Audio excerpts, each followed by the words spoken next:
Hello, welcome in. This is the Redbird Reboot. I'm Blake Murphy, and we're here joined with Vance Meek. And Vance, I have to remember, who are you writing for these days, at least covering the Cincinnati Bengals? I am doing some podcast work and hopefully soon some writing for the Around the Block Network. Fantastic. Awesome. So we're here to preview the Arizona Cardinals. They are at home taking on the visiting Cincinnati Bengals. This is a game that I think a lot of people before the season were looking at saying, hey, if Kyler Murray's not going to be back yet, if Joe Burrow and the Cincinnati Bengals perpetual playoff team are coming into town, this seems like it could be a one-sided smearing. We've seen now in this the season has progressed. It's been a very different season for both teams. The Arizona Cardinals are still 1-3, right near the bottom of the NFL, but they've shown quite a bit of fight over their first four games, including the Cowboys upset. Meanwhile, the Cincinnati Bengals have really struggled. Burrow has clearly been playing hurt. Obviously, having the ankle injury earlier in the preseason has been an issue. Uh, Vance, as we get started with discussing and previewing the matchup, are there other issues that the Bengals are going through? Obviously, health of T. Higgins is something we'll talk about. But what is there to this Bengals team struggling with this 1-3 start and really not looking like a competent offense at all? Is it just Joe's health, or is there more to it? It's a big part is obviously Joe's calf, his calf, not his ankle. But Mm-hmm. if you go Yeah. back, look at Zach Taylor's tenure, the Bengals start slow.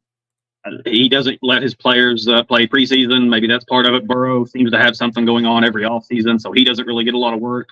The last year, notably with the appendix issue. So Mm-hmm. the Bengals tend to start slow. Last year they were 0-2 very famously. Everybody started writing them off, and they went on a big win streak. Ended up in the playoffs and the AFC Championship game. So there is something to that. However, Joe Burrow's calf being injured has really changed the offense drastically because what makes Joe Burrow so good is not only his accuracy and his ability to read defenses and the things that you would expect a quarterback to do in 2023. He also is adept at extending plays just enough to find one of those talented receivers. You mentioned Higgins, Jamar Chase, obviously, Tyler Boyd, one of the more underrated players around the league. Joe Mixon, obviously, very good running back as well. So his ability to extend plays, make throws off platform, step up in the pocket, scramble if necessary, all of that is gone. If you watch the Bengals play right now, he's taking the shotgun snap, maybe one step backwards, and that's it. Where he lands at, that's where he's staying. And so if you're able to get to the quarterback with pass rushers, and we saw Tennessee do that on this past Sunday, they just brought blitz after blitz, safeties, corners, linebackers, anybody was coming, and you never knew who it was, and he can't get away from him. He's just taking the hits, and so that limits the offense completely. That changes everything that they want to do. And thus far, the coaching staff, Zach Taylor and Brian Callahan in particular, have not figured out a way to work around Burrow's limitations, and you end up with 3 touchdowns in 4 games that way. Mm.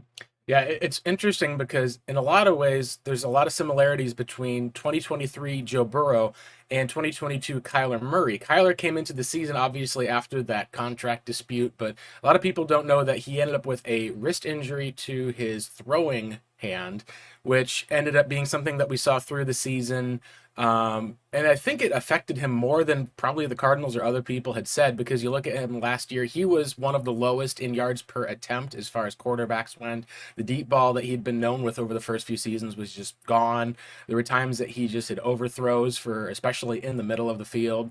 And obviously, they had a lot of issues with the offensive line, so you would end up seeing him just kind of throw the ball only to short yardage. Similar this year with Joe Burrow. Right now, if you're looking at the yards per attempt, which is kind of how aggressive a quarterback can be, which also defines their protection, how deep they're throwing, he's behind Zach Wilson of the Jets, Gardner Minshew, Bryce Young. He is last in the league at 34 overall with a 4.8 yards per attempt. It just feels like that you're looking about a situation where, like you said, he's not able to kind of cover for some of those different holes that you're seeing in the pocket. And it just is not something where he's been able to get rid of the ball, or I should say, hold on to the ball. He's been getting rid of it at a high clip, trying not to take hits. this is something that feels like ultimately where it's probably going to linger throughout this season. And so I think the question I have is this a place where the Bengals, do we expect to see improvement in this area from what they do with Joe Burrow? Or are we going to be talking about just something at least that the Bengals are going to have to reset, recorrect, and then go into with 2024? Because it's always difficult to face a lost season, and that's how Cardinals fans felt when we came into this year, knowing that Kyler Murray was probably not going to be coming back until late October, November at the earliest, and just what the impact that can have on your team and especially on your fan base, particularly one that has had a lot higher expectations than Arizona fans have had in Cincinnati. Yeah, the expectations were of the Super Bowl window is wide open as of right now. It actually opened up a few years ago, earlier maybe than expected, and I expect this was a lot of people predicted this year to be the year that the Bengals really had a big chance to break through. They still had T. Higgins that you talked about earlier. They still had Trey Hendrickson and DJ Reader, and a lot of those guys. The losses were minimal, and I'm sure we'll talk about some of what they did lose, but most of the offense and defense is intact, and so it was thought they were Super Bowl favorites. So yeah, it's hard on fans to watch a team that you thought was going to be a Super Bowl team come out and sputter. The injury, yeah, it's if you've had any kind of a calf injury and then tried to play a sport on that calf, on that leg, it's hard to do. You can tell he can't plant his leg. And you mentioned Kyler Murray struggling with throws down the field, balls fluttering, balls not being accurate, and that's exactly what we're seeing. He can't plant and throw off of his foot, so he's kind of falling away and throwing the ball instead of stepping into it. So when he does try to go down the field, they're sailing out of bounds, or they're being overthrown, or they're being underthrown, and there's just no downfield game at all. And against the Titans, we saw them actually try to get some longer throws. He held the ball a little more. All he did was get hit more. So it didn't pan out. And so yeah, if Bengals lose this week, and really this is kind of a season on the brink situation for them, if they fall to 1-4, then you've got Seattle after that, and then a bye week. They still have the 49ers. They still have the Bills. They still have the Browns again, the Ravens again. They've got the Chiefs later in the season. To expect them to fall to 1-4, maybe even 2-4 if you give them a win against Seattle, and then go on a situation where they win 10 of their last 11 or whatever it works out to. That's really hard to do in any season for any football team, much less the gauntlet that the Bengals have in the second half. Yeah, the Cardinals play the AFC North this year, and the Niners, the Seahawks, and the Rams with Matthew Stafford actually playing pretty well. The Bengals were able to get a victory over him Monday night with a very aggressive attack. That was one of the things I kept watching, was it felt like it was a 3-and-out punt. Eventually, the Bengals' veteran defense was able to step up. One of the things, at least, that we can look at that I think is a big key with this game is that Arizona has been actually a lot better as far as when it comes to EPA or just for DVOA, their offensive ranking. They've been able to have a pretty good rushing attack for the most part. On the defensive side, they're down Budda Baker, who is probably their best player on defense. He's out. They see multiple players retire along the front of the defensive line. To the Bengals side, they lose Jesse Bates in the offseason. It's one of the players who I think have been very underrated as far as for Lou Anarumo's defense. Who do you feel like may be missing their safety more? Because there's a lot of good arguments to be made that both teams are missing those safeties about equally, considering the impact that we have seen on those defenses without them there. Yeah, I mean, obviously, players of that caliber, whether you're talking about Budda Baker or you're talking about Jesse Bates, you don't easily replace guys like that. Cincinnati, honestly, has done a fairly good job. Dax Hill has played really well, stepping in for Jesse Bates. He's had some nice plays, blitzing, has great range in the secondary, can cover the entire field. Really, the bigger loss, I think, for the Bengals, at least to this point, was Von Bell. The Bengals lost both their safety. Bates and Von Bell both gone. Von Bell to Carolina, Bates to Atlanta. Bates having a fantastic year, by the way. I think he has 3 picks already. Yep. But the Dax Hill's played really well, but they've really kind of struggled with the other safety spot. Nick Scott they brought in as a free agent. They drafted Jordan Battle out of Alabama, and those guys have played both. Their fair share of time, but they haven't really fit in quite as well yet. So if it's a direct comparison, just Bates and Baker, then I would probably lean that Arizona might miss Baker a little more just because Dax Hill's been so good. But if you're just talking safeties altogether, the loss of Von Bell has really hampered them so far. He been a lot. He was a leader on that defense, and he did everything. He fit perfectly in what Lou Anarumo wanted to do on defense. Yeah, definitely. Now, coming into this game, looking at the injury report, Arizona's going to potentially get back, at least the practice window has been open for Dennis Daly, who a lot of Titans fans coming into this season at least looked at with, let's just say at least it was not very glowing reviews. He was one of their starters at left guard. They also had Hjalte Froholt, who's really been impressive, at least in his time starting at centers limited. It seems like that the tush push play for one reason or another has been kind of damaging to some of the centers, given how we've seen a lot of those guys end up on the injury report. The Cardinals at least have been pretty banged up on the defensive line for the most part, whereas for the Bengals, it really comes down to the offense. You've got T. Higgins did not practice with the ribs injury, Orlando Brown Jr. limited, obviously, and then Irv Smith, who a lot of Bengals fans were really hoping that he'd be able to kind of take over in that starting tight end role. He just hasn't seemed to be quite there to the level, I think, of expectations. How healthy do you feel like the Bengals are coming into this game, and are there any matchups you think that if someone doesn't go that one of these sides could exploit? Well, the biggest one's going to be T. Higgins, obviously. With the fractured rib, he won't be playing unless something drastically changes that I haven't heard yet. He's out for probably at least a couple of weeks. He says that it's more of a pain management situation for him, but I don't think he's playing this week. Burrow is playing on the injured calf. There's some video of him moving around fairly well yesterday, so I guess maybe a little bit of optimism there that he may be feeling at least a little bit better. Irv Smith, you mentioned, he hasn't played. For one, but even in preseason and practices and stuff, he's not. The Bengals don't use their tight ends as much as other teams, so maybe they're not feeling that one as much just because they're not a tight end oriented team. They don't use a lot of 12 personnel, so that's kind of. And they've gotten actually some decent production out of Tanner Hudson, who came off the practice squad and kind of filled his role. So I don't know that one will be a big loss. Obviously, losing a left tackle if Orlando Brown Jr. doesn't play would be pretty huge for them. They don't have a ton of depth. You'd probably wind up with Jackson Carman moving in, John Williams back to left tackle, Carman maybe at right tackle. He hasn't really been effective for a second-round pick. So those would be – I would expect those guys to play. I haven't seen any updates on them today.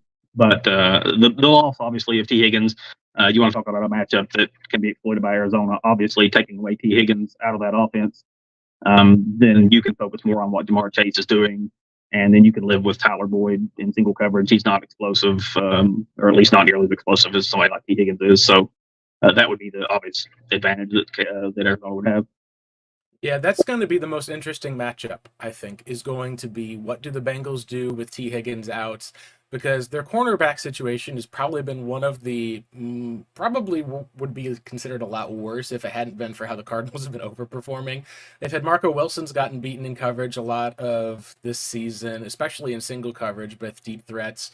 And on the other side, you got Keitrell Clark, who's played pretty well so far, but he's also a sixth-round rookie. And the team out of the slot has been kind of making do with Jalen Thompson for the most part as their nickel. If the Bengals are able to get time, it feels like that there's at least enough weapons on that side that we've seen, especially last week against the Niners.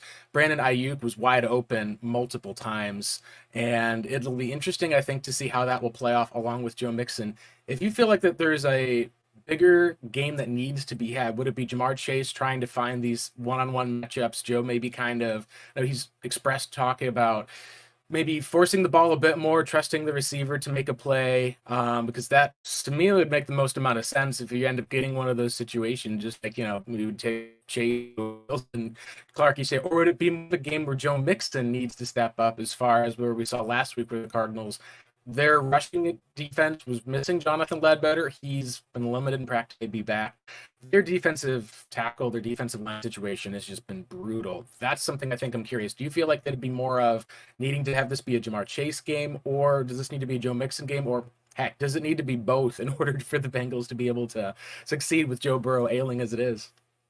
Probably both, to be honest. But Joe Mixon, it comes back to Joe Burrow's health.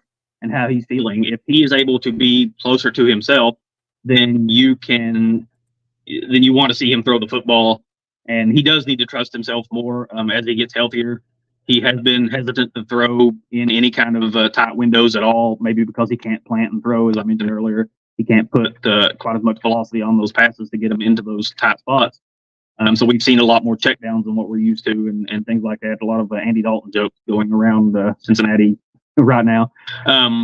But Joe Mixon has played fairly well. He's looked much better than he did last year. I had some criticisms about Joe Mixon.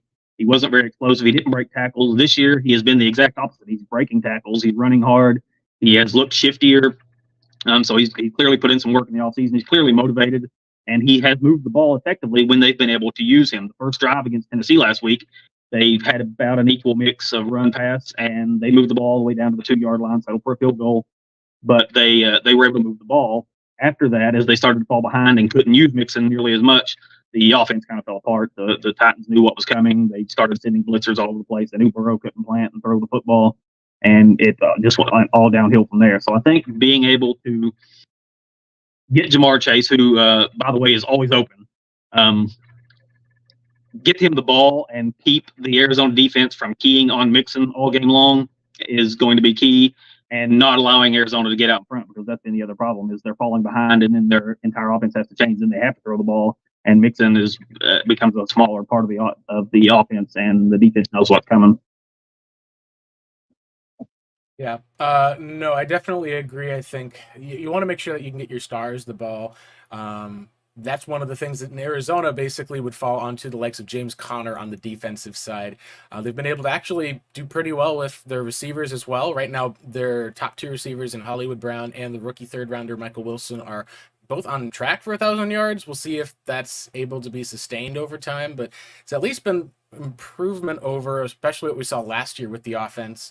A lot of that is just due to Arizona having a great rushing attack. How do you think that Lou Anarumo, the Cardinals interviewed at least for their head coach position? Right. It was one of the guys who I felt like for looking in the past, we found out, all right, they're going to interview Jonathan Gannon. They seemingly had been down to 2 guys left between it was Lou and also the offensive coordinator for the Giants, Mike Kafka.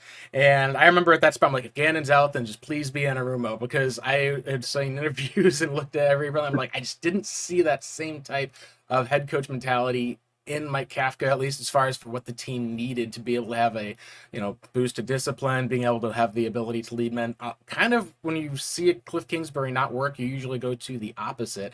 It seemed like Anarumo was going to be like that.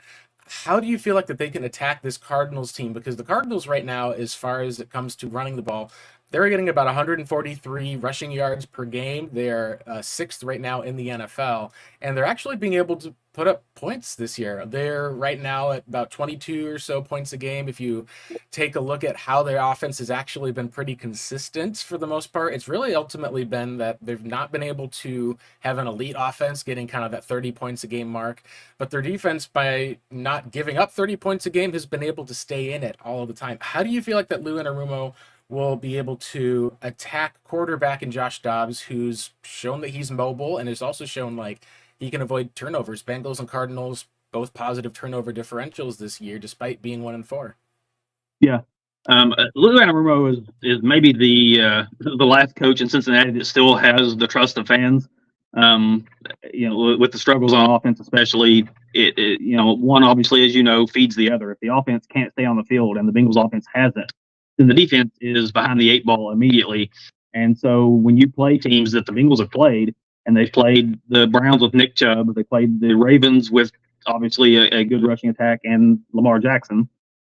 They played the Titans with Derrick Henry, and these teams are able to get out in front and then just absolutely lean on the Bengals defense with these power rushers, especially in Chubb and Henry. And they're exhausted by the time halftime and into the second half. And if the Cardinals can do that, then I don't think it matters what Lou Anarumo does. The biggest part of what the Bengals have struggled, and they are 31st overall against the run in terms of rushing yards allowed per game. Part of that is obviously that they're on the field all the time. Time of possession, I didn't look it up, but the Bengals have got to be way behind in terms of time of possession. Their offense is just not standing on the field. If they what they're going to do is not going to change. They're going to stay with their regular defense. They're not going to change anything. They need better execution from certain guys. When they bring guys like Sam Hubbard off for a breather, the backups aren't really doing much. They have Zach Carter. They used I believe, third-round pick on. He has not been very good so far. So when he's in the game, they're noticeably worse on run defense. Trey Hendrickson has struggled at times in run defense. And then they struggled mightily in tackling guys, shiftier backs like Lamar. Well, he's not a running back, obviously, but Lamar Jackson had several runs where he just juked the entire defense out of their shoes. So a lot of it's just discipline by the players and execution by the players. Lou's going to do what Lou does and expect his defense to hold up. They have the talent to do so. DJ Reader's there, one of the best run defensive tackles in the league. Sam Hubbard is also really good against the run. Both linebackers they just paid, and both are quality linebackers, both underrated linebackers. But so far, execution has been a little lacking, and I expect that he was probably pretty hard on them through practice this week, and hopefully they hold up. But it comes down again to the offense managing to let them get a break on the sideline, because if they're on the field all the time, 35, 36, 37 minutes of the game, then it doesn't matter what happens. They're going to get wore out, and they're going to give up big chunks of yards again.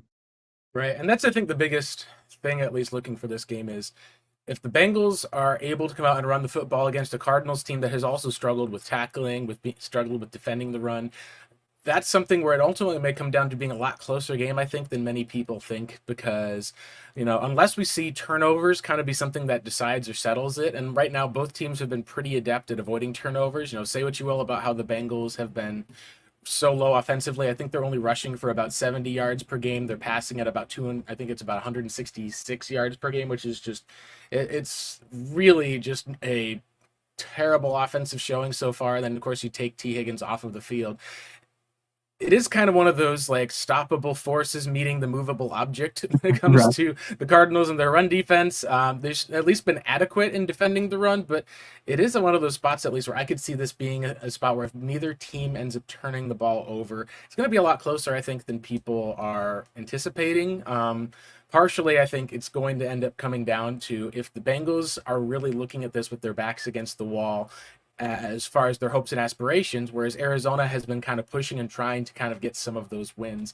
It really is going to be interesting to see if that pressure ends up being with something that makes more of a diamond in Cincinnati's aspect, or if it ends up kind of cracking, because like you said, if you do go through and say, hey, the Bengals do lose this game, not only would the Cardinals at 2-3, you'd probably hear all the people talking about them tanking would probably, go away for at least another week or so.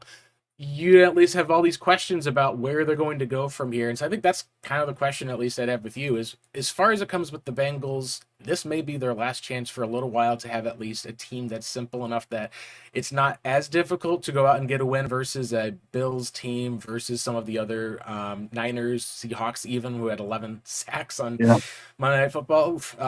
This is something where it feels like this is definitely going to be a make or break it game for the Bengals, whereas the Cardinals, they've been competitive each year, but they've also had a lot of lack of pressure from expectations in a lot of ways. And I feel like that's one of the defining stories that will go in. So what do you feel like the storyline will be coming out of this game for the Bengals and the Cardinals should either team end up suffering a loss? I think and you kind of hit on something there. The pressure's all on Cincinnati at this point. I think the Cardinals are playing with house money, so to speak. I don't think a lot of people expected them to be competitive in a lot of these games before the season started. You mentioned earlier this was a sort of afterthought game. It was expected the Bengals would kind of come in and blow Arizona out, and this would not be a important game on that end.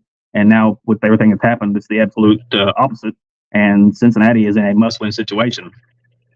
So if the Bengals win this game, obviously they gain some optimism. You gained another week with Burrow, ideally not any setbacks. So he gets another week healthier, and you start to think maybe this team can get on a roll again. But if they lose this game, however, they're fall to 1-4 with the gauntlet of games they've got coming up. The optimism is sort of on its last legs. 1-4 is I don't know the exact numbers of teams that have made the playoffs after starting 1-4, but seeing the numbers of the teams that have been 1-3 and made it, I think it was like 2.5% or something. I've got to imagine that your playoff window's out the window. You're more looking ahead, trying to stay healthy, trying to experiment, put some things together, and look forward to 2024. Fans are going to start turning towards the draft, and me in particular. And kind of it's really a must-win situation in my opinion in Cincinnati. Yeah. Speaking of, I think it'd be so much easier if we hadn't seen a couple of these surprises happen in the AFC. Obviously, at least the Bills and the Dolphins have looked like super teams out there, and then the Ravens have looked much, much more effective with Lamar, despite the fact that they basically don't have a single wide receiver to the level that the Bengals have, like three of them, which is crazy. Yeah. But being able to at least see how the entire AFC South being 2-2, the play of some of these rookie quarterbacks being surprising, like you said, it does feel like that the margin for error was already pretty tight in the AFC, and it feels like that it's tightened up even more potentially. So let's talk at least a little bit about there. Cardinals fans have been talking about the draft all offseason. They've got obviously 2 first-round picks, which is their own, and the Houston Texans first-round pick. Not quite the same situation as the Bears fans, who have suddenly shifted from nothing but mock drafts, even with their Thursday night game tonight against the Commanders. With Bengals fans, this is something I think it feels like we had this conversation so much during the 2021 season, which was an image of Joe Burrow being tackled, throwing the ball to an open Jamar Chase, or being able to see him take a hit at least, and you'd end up seeing, I think it was the offensive line protecting for him while he would then throw the ball. If the Bengals do end up with a high pick this year, I feel like completely convinced there's going to be fans who will want them to tank for Marvin Harrison Jr., get T. Higgins, have him move to a different team as a free agent, maybe franchise and trade, be able to rebuild. I've gone the opposite end and think that there's enough talent you've seen with this team that you do want to have a number 1 and a number 2 wide receiver. Having 2 number 1 wide receivers, it can win you a Super Bowl. Cardinals fans, we got to that with Larry Fitzgerald and Anquan Bolden. But I do think that the sustainability in a lot of ways, as we've seen with Joe Burrow, probably would need to look at adjusting and being able to have that strong, solid offensive lineman. That's my take. I could see both ways. What would you say as far as with the Bengals if we do end up getting to this talk where after Sunday's game, it's draft season through and through? Yeah, and it's interesting because I've been discussing a little bit on Twitter that exact situation. Obviously, Marvin Harrison Jr. being an Ohio State player, Bengals fans are ready for the most part. That crossover is probably 80% of Bengals fans are also Ohio State fans. So you get some lean that way anyway for those Buckeye players. And everybody likes offense. Everybody likes the flashy. Everybody likes those type of players. A little different situation for me in 2021 when the options were basically Penei Sewell and Jamar Chase. The Bengals at that time didn't have any explosiveness on offense. The receivers were of the slower variety. They needed somebody to stretch the field. They have Jamar Chase now, so even if you say that T. Higgins is gone after the season, whether they sign and trade, or whether they just don't re-sign him and let him walk, whatever the case may be,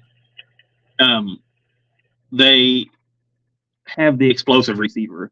What they need is a complementary receiver to go with him. You can get that later on. There's some good, and this by all aspects, obviously behind Marvin Harrison Jr., there's quite a few good receivers in this draft. I haven't watched a lot of them yet, but there are several really good wide receivers that you can probably get even in round 2. Whereas good offensive linemen are, I don't know how deep this class is. There are a couple of really good options at the top. There's the kid from Penn State, whose name I can't pronounce, and then Alt from Notre Dame, obviously the 2 top guys. Fashanu, that's the guy I think at least who's and that's there's always these offensive linemen, it feels like, that are coming out. At least it's like, okay, it's Olawu Fashanu and Joe Alt. It's like the easiest thing to pronounce and then the least. Exactly. So this year, if it were me, as it stands right now, anyway, I can't speak on what the roster construction will look like by the time the draft comes around. But I would lean more offensive line this year because Jimmy Williams probably not going to be back. He's on his 5th year, and he wasn't happy about the move to right tackle to start with, but he's probably gone. And then when you start to look at what the Bengals have done in the drafts over the past decade, Jonah Williams has been solid anyway for the overall when they got with the 11th pick, but when they picked outside of the first round, or outside of the top 10 to 15, even they have been absolutely awful at it. They made a mess with second round picks galore. Some of the first round tackles they took have not panned out. So they haven't really had a good offensive lineman outside of Jonah Williams that they've drafted since 2011 when they drafted Kevin Zeitler. They've really struggled to draft offensive linemen and develop them. And if you have to keep going out and signing offensive linemen in free agency, then now you don't have money to spend elsewhere on some of the other positions that you need to address as well. So I would lean offensive linemen at least at this point in time. Yeah, with the Cardinals in their spot with their 2 picks, I know entering the season, a lot of people had questioned Caleb Williams, and it feels to me like the biggest change that we've seen is that the Cardinals do not seem like they need to have a top quarterback come in and be able to actually kind of save their franchise. There's always been a lot of questions that people had since he came in about Kyler Murray and his performance.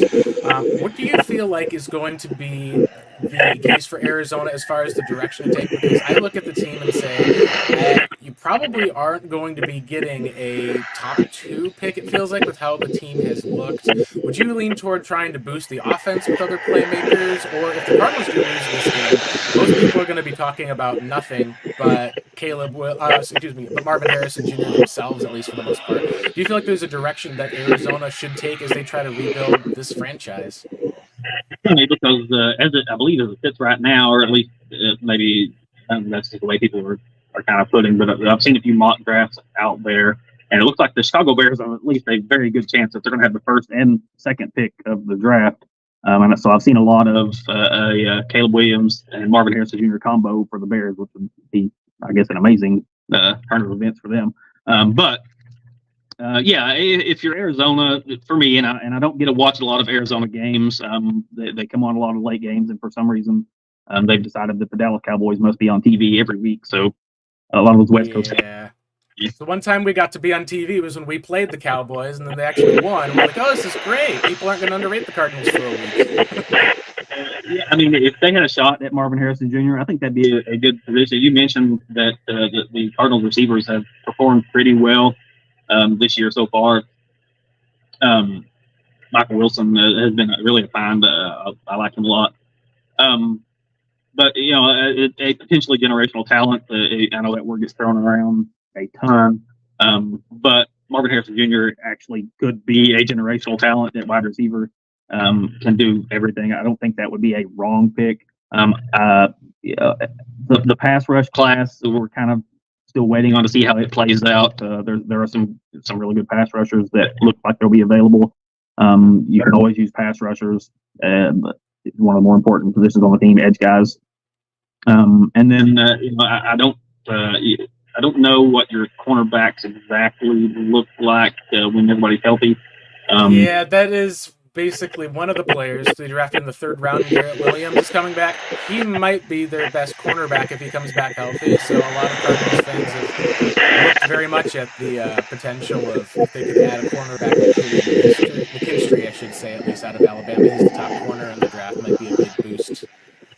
Come down to where the Cardinals wind up picking at. If they can pull off a few wins, if they can play like they did against Dallas, and manage to get the pick somewhere in that 8 to 12 range, then they may that might be a good option for them as well. I've seen him going in mocks anywhere from 9, 10, 11, somewhere in that kind of area. Yeah, it's early at least before the season ends, but let's go and talk about now the last part. Let's get out of here.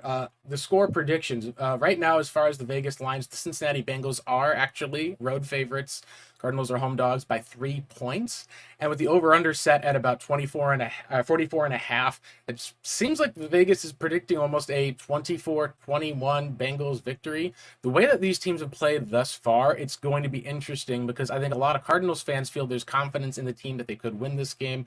But on the other hand, I also could look at this being a tie game in the 4th quarter. Joe Burrow gets the ball back and is able to kind of eke out a last-minute field goal. And I feel like that's what they're looking at. How do you feel like the score would project for this Cardinals-Bengals matchup, and who do you have winning at the end of the day? I may take the under on that as far as 44 points. That seems like a lot for the way they're going right now anyway. we kind of talked about the Bengals kind of having their back against the wall at this point. Um, the Cardinals are going to be looser, and sometimes that matters. But I think that the Bengals realize that their season is on the line. So I'm going to give them the slight benefit of the doubt. I'll give the Bengals a win. I would guess more like 20-17. Hmm. Yeah, I think that sounds good. I at least am gonna go with a final score of 23-20, and there's just this kind of gut feeling in me that doesn't want to pick against Arizona in this home game. I feel like I would normally pick them, but this is just one of those cases, like you said, with the backs up against the wall. I do feel like this could be a Lou Anarumo type of special where there is maybe a turnover that gets forced. I could easily see it going very one-sided with Arizona if they're able to get an early turnover and take a lead. I could see that going the other way as well, where it could end up being that I'm totally wrong and ends up like a 30-14 type of Arizona victory. But for now, I kind of am in agreement with you. It just feels like that this Bengals team, and I've also seen Joe Burrow be a little bit more able to move around in practice this week. He's talked about being able to feeling a little bit better. It just feels like it's one of those places where the Cardinals have been so far a competitive team that have come close but haven't been able to truly get it done. I feel like that trend kind of continues this week, but if it does end up flipping, then I think you'll look at maybe one or two Bengals turnovers and the Cardinals will be able to run away with it. I feel like those are the two options. So we'll see if the Bengals are able to win close on Sunday. I think that's the way it's going to play. I think it's a close game either way. Yeah, If the Cardinals can get definitely. early enough, then they can lean on that run game, and that's the path to the Cardinals win. Yeah, absolutely. Hey, thank you again so much for joining, Vance. If you want to go and plug all of the work or other stuff you've done on other podcasts, feel free at this time to just go ahead and get those promos. To go check out more Bengals talk. I just started a new podcast on the Around the Block Network. The pessimist side of Cincinnati Sports. We'll talk a lot of Bengals, some Cincinnati Reds if you're into baseball, and then we're going to be covering the soccer team at some point, and the University of Cincinnati football and upcoming basketball seasons. Awesome. Yeah, I know. It's got to say a lot of sports over there, plus Ohio State football every year is just crazy time, at least for being an Ohio fan. Thanks again so much for Absolutely. joining, Vance. Yeah, I appreciate you having me on. Yeah, take care. And this has been the Redbird Reboot. Thank you guys so much for tuning in. We'll be back on Saturday at the new Cardinals show. Take care until then. This has been our show, and it's time to log off.